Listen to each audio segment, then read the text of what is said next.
Well, from Bryan Stevenson, he really applied pathos near the end of the book, with Walter getting freed and trying to gain recognition for innocent men and women who have been put behind bars for crimes they didn't commit. With even giving out knowledge on mental issues and all that it can affect in court and a case. Stevenson did this several times, especially with the kid Charlie, who's abused while in jail. The boy wouldn't make eye contact with me. He was tiny, but he had big, beautiful eyes. He had a close haircut that was common for little boys because it requires less maintenance. Stevenson still managed to humanize the child instead of talking about his handcuffs or how he looked in a prison suit. Stevenson made Charlie sound like a kid again. Even within chapter 1, Stevenson said the temporary receptionist was an elegant African-American woman wearing a black, expensive business suit, a well-dressed exception to the usual crowd at the Southern Prisoners Defense Committee. Stevenson had a way of conveying and showing who people were, not just by what they did, but how they made him question himself or others. Stevenson especially applied pathos when he was trying to convey who someone was or what he was trying to humanize them and make them known for. Although pathos was mostly used, Stevenson also had a tendency to show logos with the acknowledgement of innocent imprisonment and how easy it was for someone like Ralph to lie about what he saw just so the police could imprison someone who was completely innocent. The prison population has increased from 300,000 people in the early 1970s to 2.3 million people today. While doing some research in Alabama, I found through the Alabama Political Reporter that there was a 1.9 decrease in inmates in 2015. Between 2022 and 2023, with a 1.5 increase in inmates, there was a slight raise. Alabama saw a jump in the number of women incarcerated between the 2 years with a 6.3% increase. Stevenson had a voice that he wanted people to hear, and he pulled pathos and logos out as much as he could. Not to just let the readers understand, but give them knowledge, especially about incarcerated teenagers or children, and putting innocent men and women behind bars. Stevenson had a very strong and persuasive way of getting pathos and logos so readers and audiences would remember it. Azaria, what issues did you connect with most, and is there any local ties to us, especially being high school students? Racism is still present in our day-to-day life. As a society, we cannot escape racism if we are not united.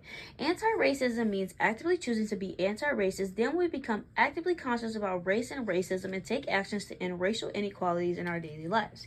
Being anti-racist is believing that racism is everyone's problem and not those directly affected by it. Although you listening may not be racist yourself, but simply doing nothing will not help push against racism towards people of color.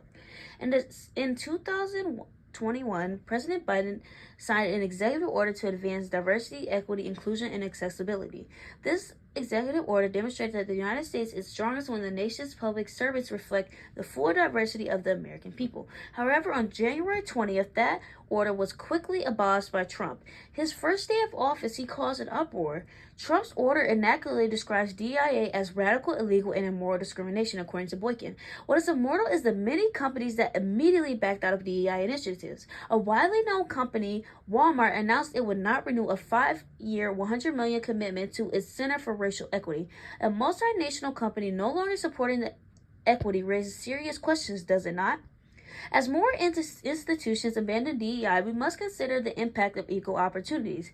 Public universities, including those in Michigan, Missouri, Ohio, have backpedaled on DEI, no longer requiring applicants for faculty positions to write statements that explain how they would advance diversity and equity in their teachings and research, according to Daniels. Among those universities, U of M Ann Arbor was one that pulled back on DEI. The university's province announced a decision stating that diversity, equity, and inclusion are 3 of our core values at the university. Our collective efforts in this area have produced important strides in opening opportunities for all people. As we pursue this challenging and complex work, we continuously refine our approach. This decision was made December 5th, 2024. The phrasing of the province speech suggested that rollbacks were incoming, but fast forward to March 27, 2025, a little over 3 months later, the University of Michigan will stop all DEI programs. All funding previously connected with DEI will now be directed to mental health services and financial aid.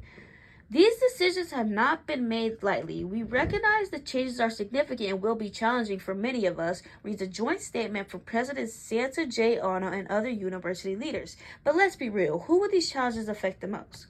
The answer is clear: people of color. The removal of DEI programs harms marginalized communities, stripping away resources, support systems, and opportunities that took years to build. It is also heartbreaking to hear this decision was supported by President Ono, a minority himself. It raises the question of how much of this was truly his choice. We must also acknowledge that beyond just leadership in the university, this decision is a reflection of the broader political climate. U of M is a federal funded school. If they did not pull back on DEI, they would have suffered consequences. Right now, the world is going through a tough period under Trump's administration. Some may argue that DEI initiatives are unnecessary, that everyone should be treated equally without them, but we cannot forget the history of a country built on racism. For many years, institutions have pushed people of color out, denying them access to their workplace, universities, etc. DEI programs were created to address these systematic barriers and ensuring that opportunities would be open to everyone and not just the privileged. All the hard work people of color have done is being undone by Trump. He is sending out a message that says the progress we fought for was and will never be secure. One thing that has stayed consistent, though, is the West Bloomfield School District. West Bloomfield School District has prided themselves on diversity. West Bloomfield has embraced inclusion for years, largely due to the School of Choice program. Walking into any school in this district, you will see students that reflect multiple backgrounds. This district has promoted awareness of diversity, especially in the early years of education. Each year, kindergartners participate in a fair honoring activists who shaped our country. They do in-depth research, then bring their research to life with a live museum. But our community is not sacred towards political shifts. Since Trump got into office, the district is cautious towards word choice as to abide by laws and policies. For example, in our weekly newsletter, references towards DEI have been swapped out for terms like inclusive recognitions and celebration. This subtle change may seem insignificant, but it speaks volumes on the type of people we are. This change highlights how many schools are being forced to trickle around diversity-related discussions out of fear of backlash. Yet, despite this, West Bloomfield is committed to making their students feel seen and heard. I hope you take the time to educate yourself and actively support anti-racism. I hope you allow yourself to feel the weight of these issues, to connect emotionally just as Bryan Stevenson did. Emotional appeal was a powerful strategy that Bryan Stevenson made great use of. At the end of the day, this isn't just about politics or policies. These are real people with lives in the world you live in. The strategy which resonated with me the most was the use of pathos throughout the book.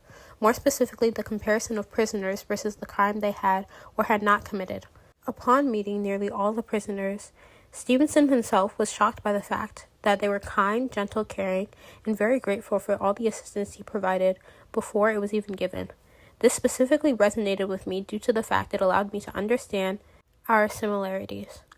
The fact that these seemingly cruel and vile criminals, as depicted by the media, in reality are kind and understanding individuals, often more so than many of us, and continue to treat the world that treated them awfully kindly. Not only does this make me come to question my own similarities with these quote-unquote criminals, but it makes me second-guess the media. We see negative news so easily every day, crimes being committed and the villainization of them. It is so easy to run with those depictions of people due to the fact that we often let one person's bad action outweigh hundreds of better ones. But the way Stevenson was able to humanize these people makes me take into account what the backstory of those prisoners are and the events that led up to the convictions. A specific case that stood out to me was the case of Mr. Dill. Mr. Dill, a man with significant intellectual disabilities, was convicted of murder and sentenced to death. His disability and background displayed that he has limited cognitive ability, limiting his awareness of the severity of his actions or the result of them. Regardless of this, he was legally treated as if he had full awareness of his actions, and they improperly considered this mitigating factor. In the Supreme Court ruling of Atkins versus Virginia, it was established that it was unconstitutional to execute individuals with intellectual disabilities. However, in the case of Mr. Dill, the legal system ignored this and allowed his execution to proceed, despite the evidence of disability. This demonstrates how poor and marginalized individuals are at a higher risk of receiving harsh punishment. In the case of Mr. Dill, Stevenson makes light of his intellectual disability, making it clear he struggled with basic tasks and was not fully aware of the potential impact of his actions. By portraying him as vulnerable and showing his incapabilities, Stevenson was able to appeal to the audience in a way which allows them to be more compassionate towards his case. Stevenson also makes a point to detail the cruelty of the execution of someone with a mental disability, allowing the reader to feel the emotional weight of this injustice. There are many circumstances in the present day which cause the outcomes of wrongful convictions to differ. Since the release of Just Mercy, it has sparked a national conversation about deep-rooted flaws in our justice system. It has brought many students to question our own views of justice and what it has become today, as well as what truly makes a person bad, and how much of that could contribute to who they are as a person. Although these are real cases, as a class, we just read them as another book. A way to make these cases come to reality and have us truly understand the impact of this on people is with guest speakers. I feel as though it would be beneficial to not only have a lawyer, but also an ex-prisoner. I believe having someone of a first-hand experience will really make the true stories in this book have a stronger impact. It will also keep the class more engaged and curious. Another way I feel the information in this book could be more engaging would be through mock trials. We would assign roles such as the jury, lawyer, etc. as if it were a real case. We would then document how bias and perspective affects the outcomes. I suggest these two because not only are they engaging, but they give a much deeper understanding in terms of what prisoners have to go through, as well as the defense. And when we experience and hear about it firsthand, it allows us to feel greater sympathy for those that went through it.